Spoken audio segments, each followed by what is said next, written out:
be the solution to the cavitation problems I mentioned.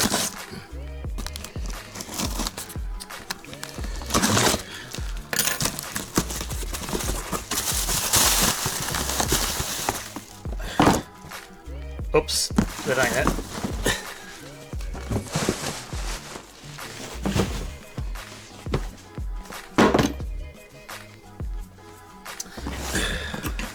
Hopefully it's this one.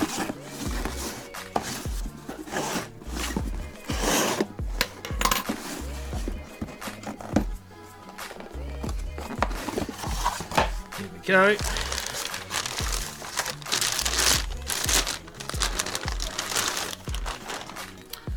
Permatrim. Now this goes on the cavitation plate of the outboard, so as you go along the water gets pushed underneath, and also the prop wash can't go out, so it should reduce the ventilation and cavitation to nil. Now we just need to install it. Oh, nuts and bolts, instructions.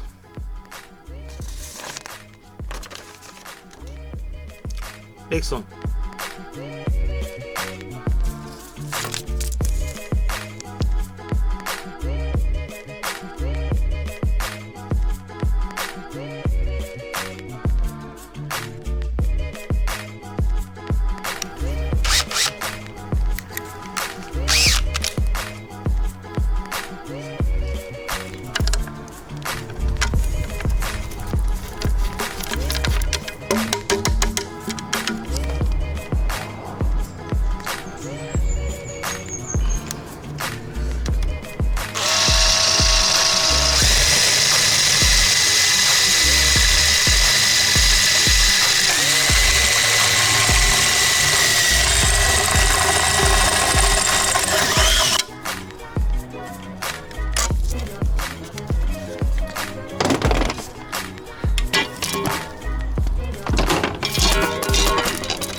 A little bit of sticky tape residue. You can see the urethane sealant. Right, ready for a test drive. Right, here we are planing.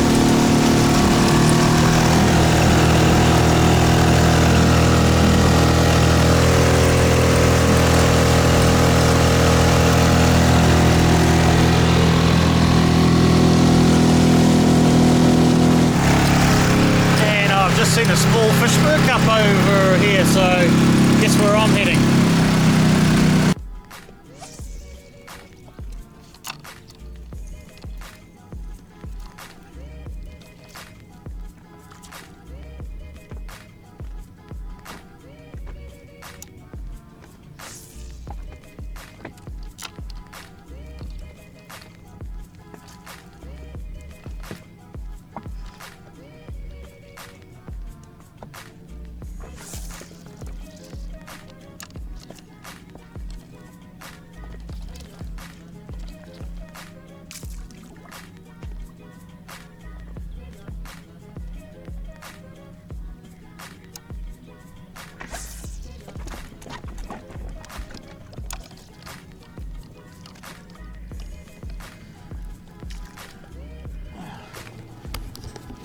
Looks like my wee workup disappeared pretty quick, just got one little carway.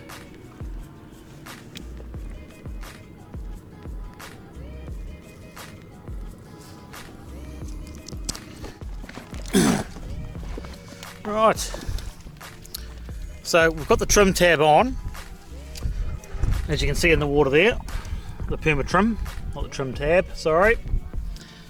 And my impressions so far are it definitely helps you get on the plane quicker, and you can back off the revs and it will stay on the plane really, really well. but I'm still getting a little bit of max throttle, wide open throttle. I'm still getting some ventilation or cavitation or something or other. So the next thing to try was to have the prop cupped. So stay tuned, we'll do that. But I have tried, for those that are going to question, I've tried all the different trim positions of the outboard, and it's easy to do. All you do is you pop out this plastic bugger here, even with it in the water, and you can try it out. So yeah, I've given everything a bit of a go. I kind of think that maybe this should be a known before you buy a Takacat, but I'm not too worried anyway. But once this thing's up on a plane, because it weighs nothing and it's a catamaran, it's a jet. So I'm really impressed with that. And so this is where I am. This is Limestone Island, just here. You can see the old ruins of the limestone quarries. And it's Onarahi over there. And over there, that's Portland Cement Works. And here I am out here doing a shit job of fishing again. Look how shallow the water is here. So here we are about a week later, and I've had the prop cupped on the DF6, and there is no cavitation, no ventilation to speak of. And what happened is they bend the edges over on the tip of the blade, and as you can see, the sun's right in my eyes. So they bend the tip of the blade just over a little bit, and it actually has the effect of going up half an inch to a full inch in pitch, which is the amount the blade slices through the water. So it came with a 7-inch pitch, so technically now I've got an 8-inch pitch. So it's a bit quicker as well, but the acceleration's a bit slower, so it's not getting out of the hole, as they call it, just quite as quick up onto the plane. But once it's up there, it bolts along. Next week I'm going to put an hour meter and a rev counter on there, so we make sure we're achieving the rated RPM for the horsepower. Otherwise, if I'm 500 to 600 RPM lower, I'm not reaching the full 6 horsepower, so then I need to re-select a prop and have that cupped. But yeah, no, I'm quite happy. It's actually working really, really, really well. And the fuel economy, while it in an hour compared to the DF 2.5 I first had, in an hour you're going to use much more gas. I mean, about a tank and a half probably, compared to the old one, about a tank, which was a similar sized tank at around a litre. You've travelled more than twice as far, so it's not that bad. But if you're throttle happy doing short trips, you're going to notice it. So yeah, very happy. So all up, Takacat 260 LX Light catamaran dinghy that I'm sitting in right now in the previous videos, and the DF6 Suzuki 4-stroke.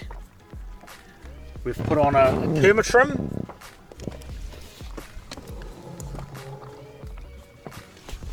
We've put the Permatrim on, and we've had the props cupped. Well, the prop cupped.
Right, I think we've solved all my wee little problems with the dinghy, and now I better spend a bit more time on the actual boat work rather than mucking around in the dinghy, which is quite fun in itself.